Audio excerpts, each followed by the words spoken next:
Good morning. Welcome to Understanding E-commerce. We are pleased to have with us Adele Revella. She is the author of Buyer Personas: How to Gain Insight into Your Customers' Expectations, Align Your Marketing Strategies, and Win More Businesses. Welcome, Adele. How are you? I'm great, Mike. Yeah, thanks so much for having me. It's my favorite topic. Absolutely. So we all understand at this point in time that we should be doing this, but we don't. Can you sort of explain to us why this is important? Yeah, so I mean, the purpose of buyer personas is to get inside your customer's buying experience and understand at the moment in time when they're searching for a product or service or solution like yours, what are they thinking about? What do they need to know? And what do they need to experience before they'll trust you and want to buy from you? And so why is that important? Well, because for most of us, we have competitors who are out there and we're trying to differentiate ourselves as a company. And, it's not enough it's pretty rare that companies can be different exclusively based on their product or service. The fact is that the competitors' services and products look a lot alike to buyers.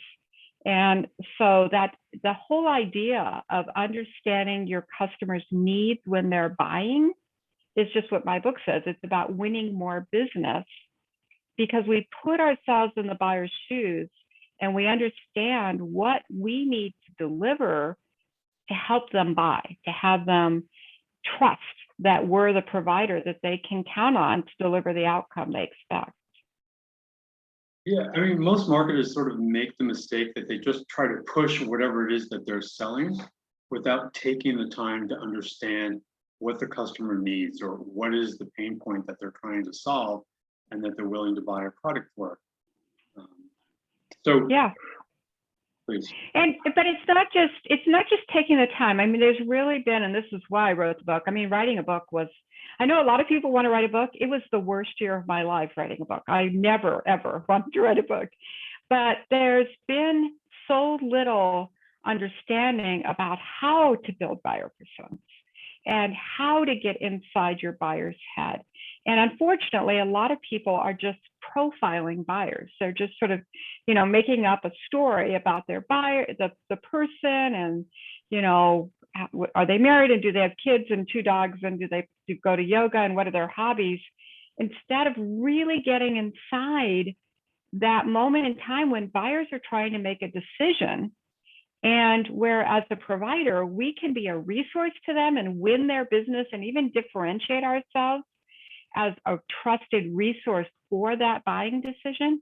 Or we can talk about our products and everybody else is talking about their products and we can, fight over price or a little scrap of some differentiation. Ours is purple and theirs is green, But do buyers even care about color?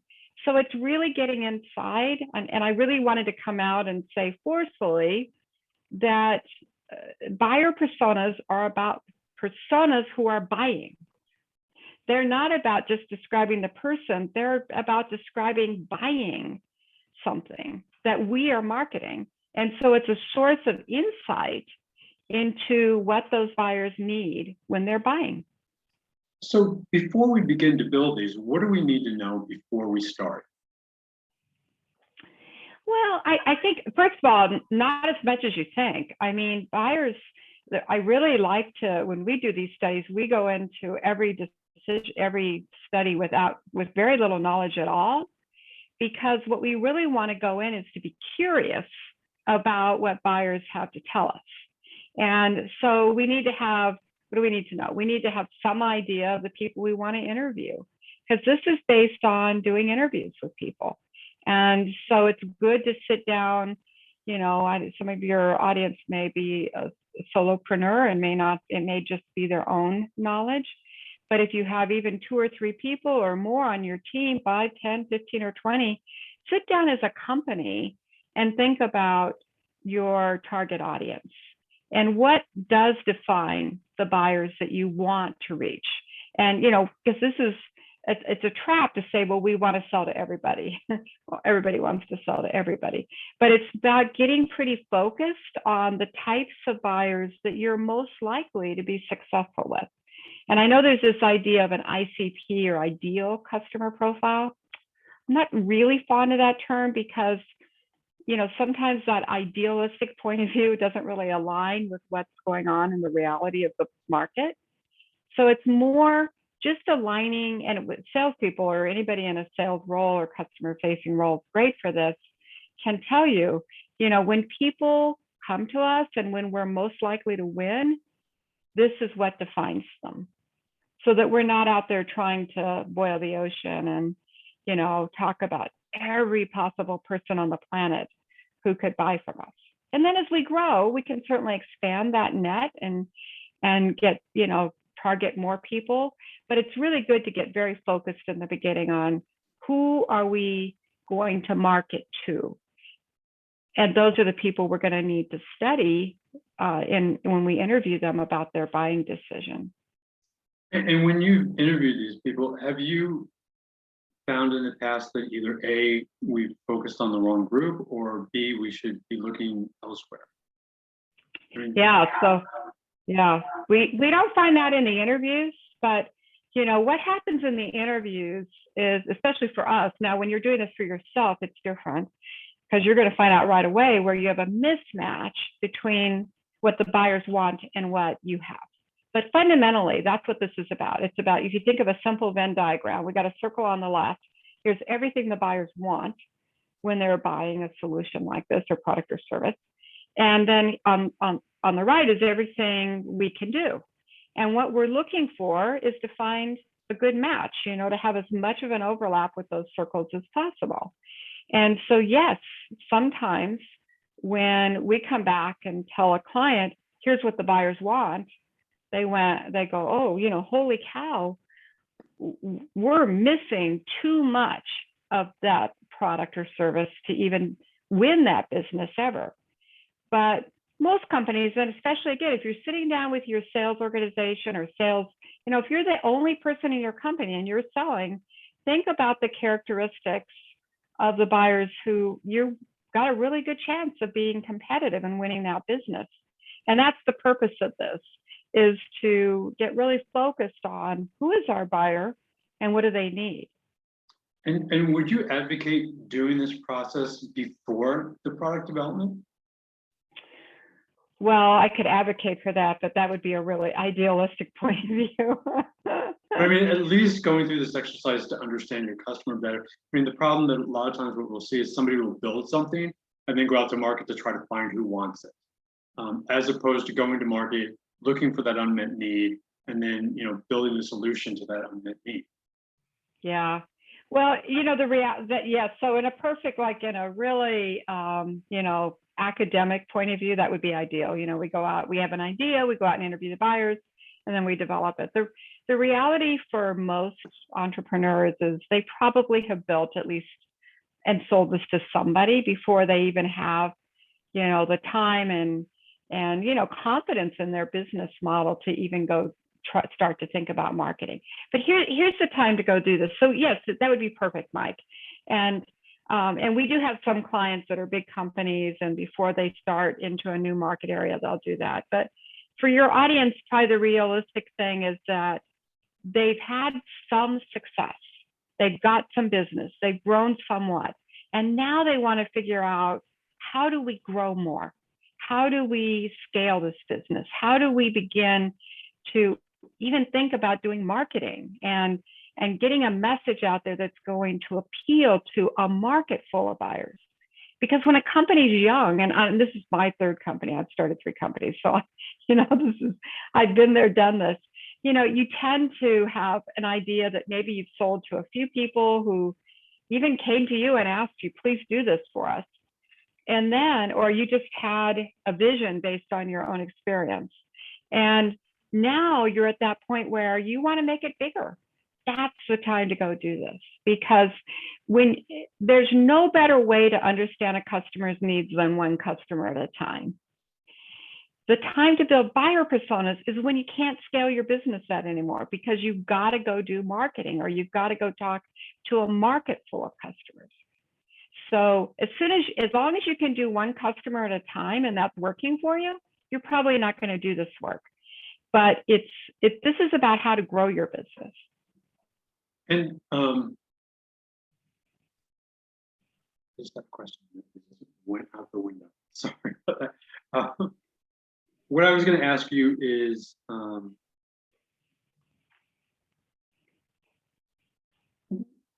we're looking at these, is this a case of we make these assumptions and then through this process, we then validate whether we've made the correct assumptions? Make the assumptions. The only thing you're making an assumption about is what are the demographics of the people we want to interview. So, depending, again, without a particular business, you mentioned home remodeling before. So, we know that we need people who own their own home and have an income above a certain amount because they can afford to spend money to remodel their kitchen.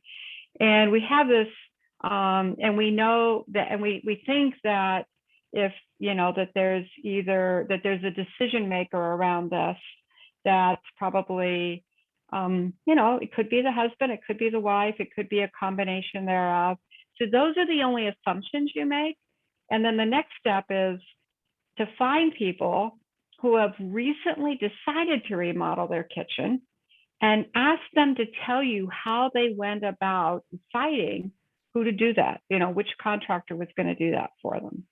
Let's assume we're the contractor that does the remodeling. And ask them to tell their story. And I'm going to give you the one scripted question to kick off these interviews. Take me back to the day when you first decided that you might want to remodel your kitchen and tell me what happened. And I don't care if we're talking about remodeling a kitchen or installing solar panels on my roof or buying a car. I don't care what it is. It's take me back to the day when you first decided you might need to do this, to buy this, to solve this problem, and tell me what happened. And what that does is it puts us, people think of, when they think of market research, they think of surveys. And surveys are lovely because they're, easy to launch and you can, get a lot of data back pretty fast. But that's not what this is about. This is about qualitative research. Surveys are quantitative. If you do enough of them, you can get statistically valid findings. And 75% of people in this market category are going to do this. That's not what we're doing here.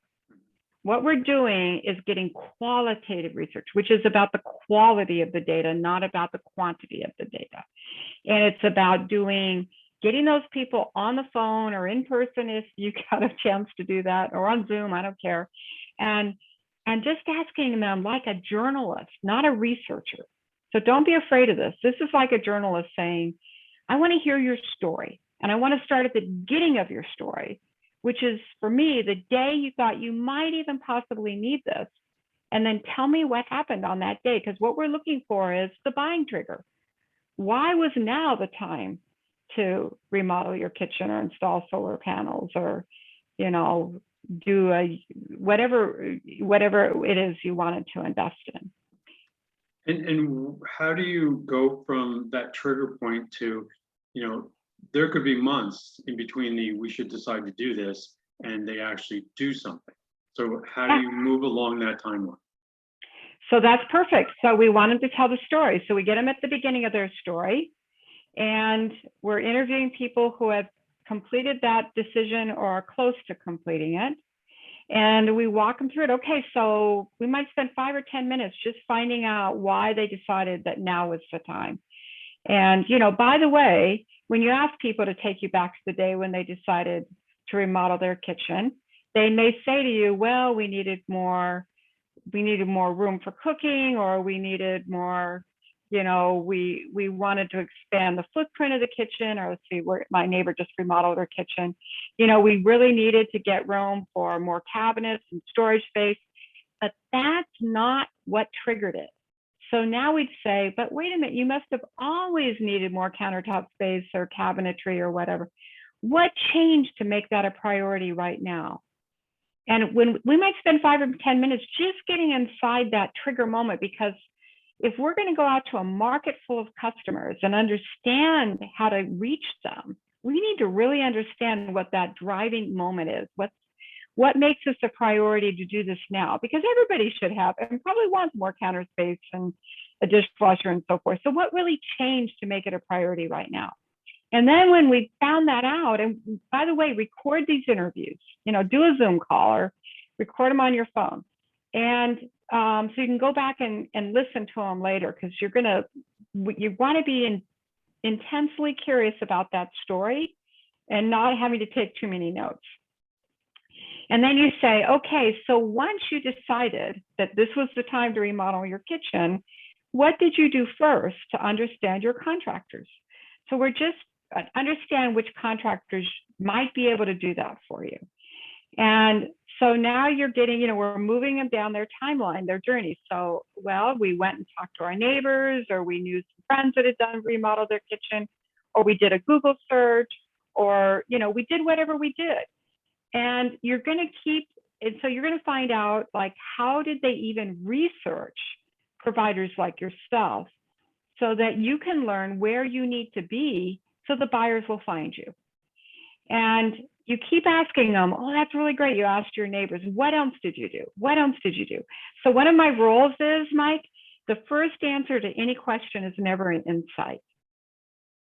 The first answer to any question. This is why surveys kind of don't tell you anything, because you ask a question and you move on.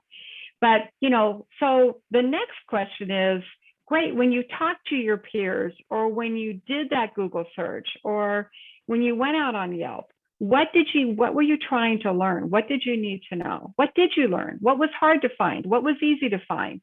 What really stood out for you about the companies that you decided to consider at that point? And so now we're at sort of phase 2 of the buyer's journey. And now let's take them to the next stage. So how many providers were you thinking? Well, we had 3. There were 3 different contractors we talked to. Great. So what did you do next? Well, we had a phone call. We had a meeting with each of them, or we sent plans to them, and we asked them to come out and talk to us. Whatever the buyer's saying, we want that part of their story. What did you do next? And now here's where the money part of the interview comes in. Now you say to the people, well, when you got it down to the final provider, what stood out about them? What got the other companies eliminated from consideration? And just keep, you thought they were really responsive to you. And so that's interesting. Like, tell me more about responsive. What was it that they actually did to have you develop the perception that they were more responsive? And what did the others fail to do? And you want to spend time drilling into what they're telling you. And this is why takes a couple notes so that you can say, because the people will be talking and talking. And I usually write words like responsive. They were, the website looked great. I'll write those things down so I can go back and probe on every one of those and tell me more about the website that was helpful. What was there? Was there anything you recall from the site that really made that one stand out? Do you see how this is like gold? Yeah. And then now we got the end of the journey, which is, okay, great. So what did you do to come to the final decision that this was the right company? Who was involved? Did your husband have to get involved? Was your wife involved? Was your partner involved? Were your kids involved? What did you do next to actually wrap that up? When you do a number of these interviews, how many? We recommend 10, at least 8. You can then begin to find patterns in what buyers are telling you in 5 areas. You're going to find out, and these are on our website at buyerpersona.com. So if you're listening in the car, some of you have to write these down. You can go there later, and buyerpersona.com is easy to remember. And the 5 categories that you're going to look for patterns around is buying triggers. What did they tell you changed? And by the way, it's not one thing. You're going to have 3 or 4 or 5 different buying triggers that cause buyers to want to remodel their kitchen. And then the second pattern you're looking for is success factors. What did buyers tell you were the outcomes, the benefits?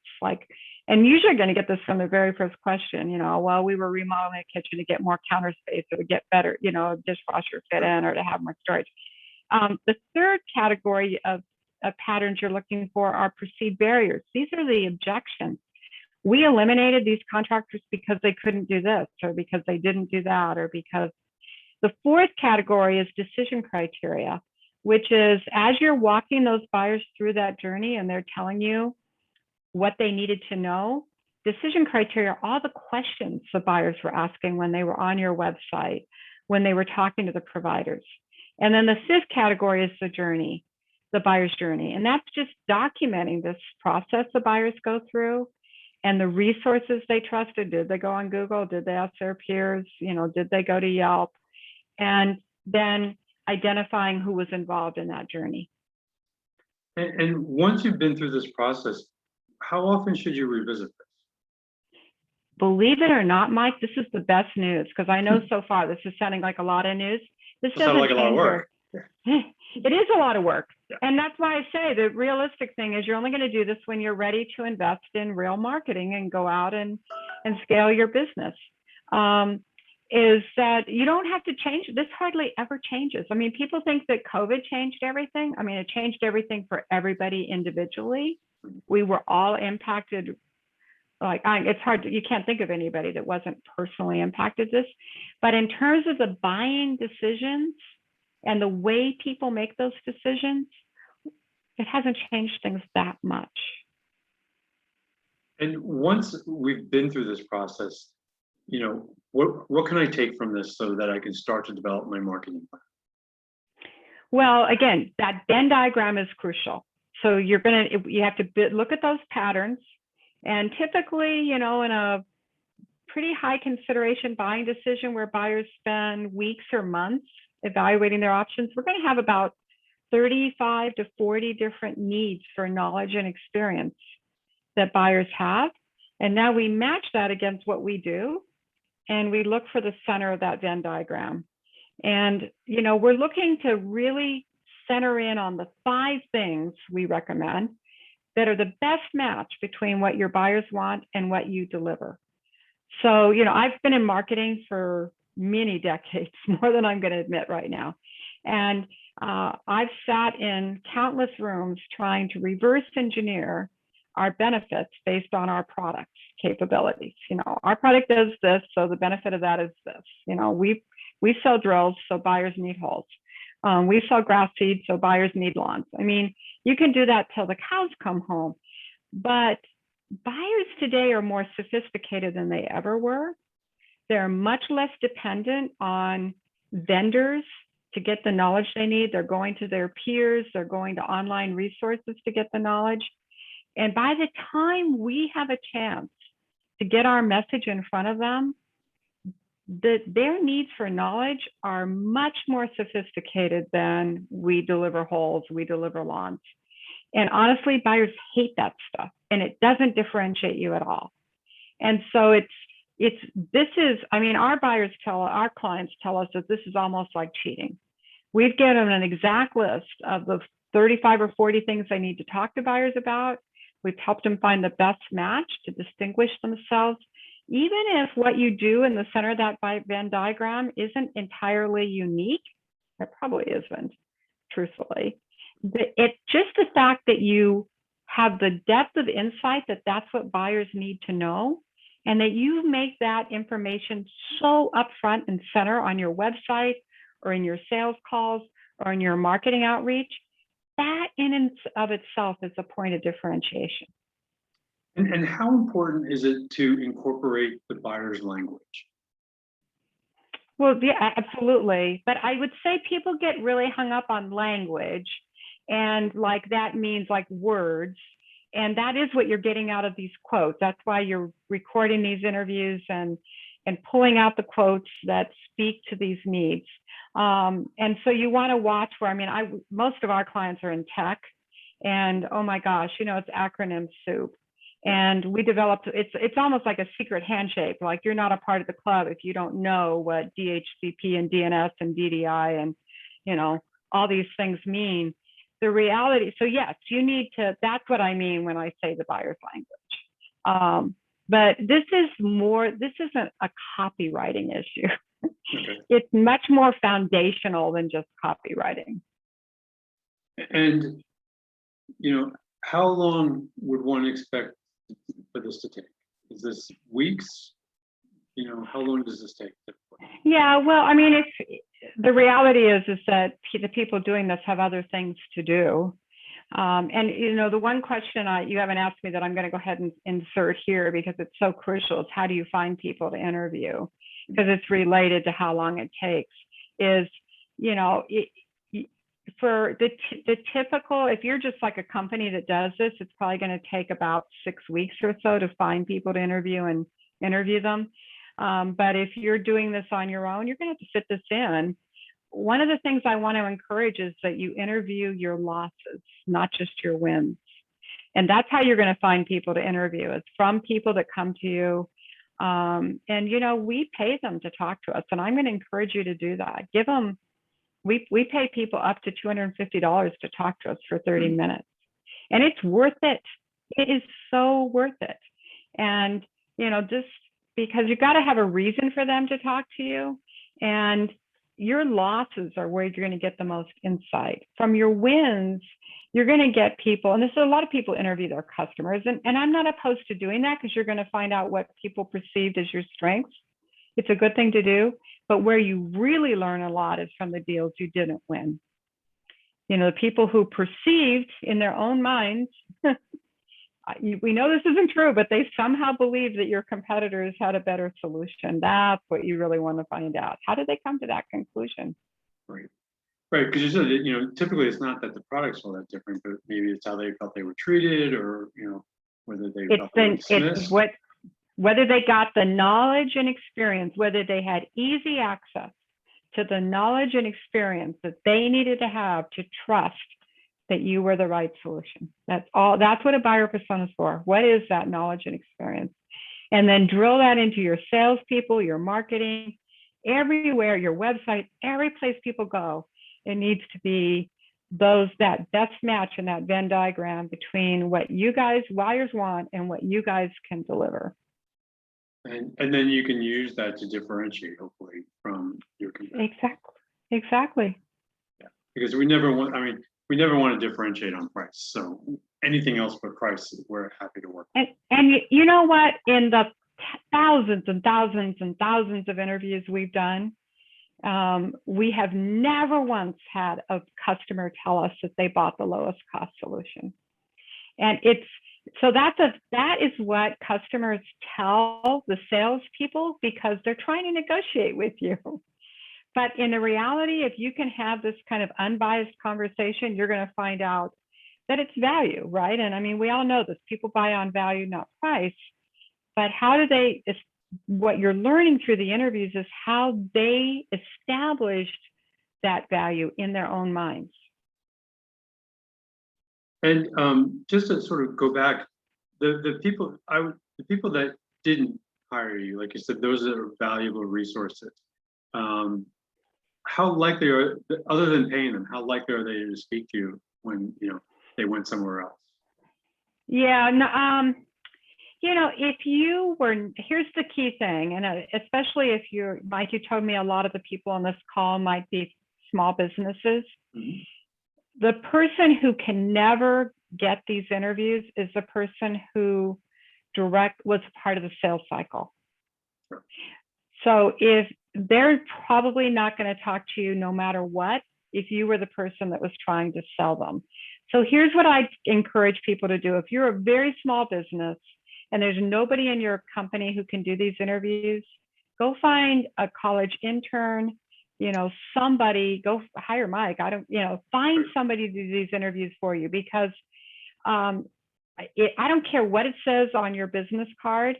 If you were a part of the sales cycle, you're the salesperson, and they're not going to be open and candid with you because they're going to think you're going to try to resell them. Or you just might be polite and you don't want to offend us, right? Well, that's the other, and that's the last thing you need is people to be polite. I mean, this is not a polite conversation.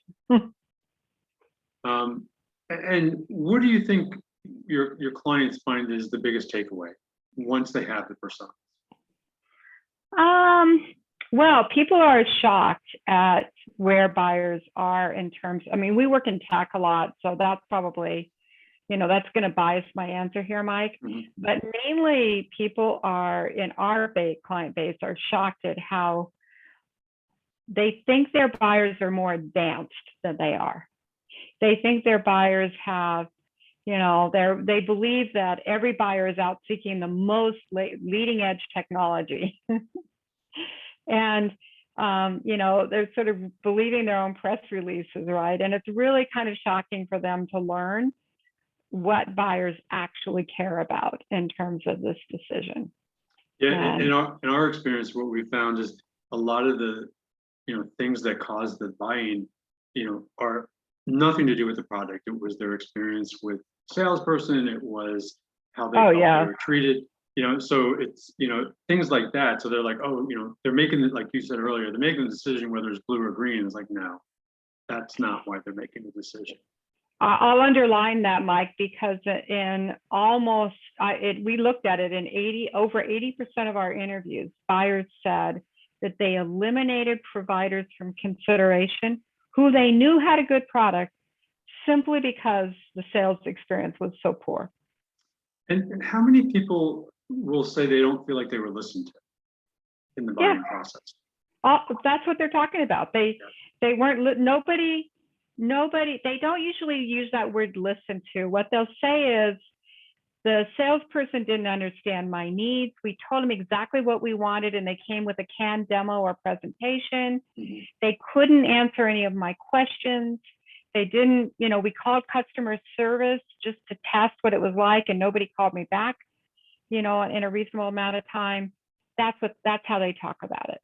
So the word listen to is probably just, since we're talking about language, yes, that's not it. But it's fundamentally, that's what it is. I'm just being more precise. Yeah, how they present it. Right. Well, Adele, we very much appreciate your time today and your insights. We will include the links to Adele's website, and please check out the book. Again, we very much appreciate your time today. We look forward to talking with you in the future, and have a great day. Thank you. Thanks for having me, Mike. Absolutely.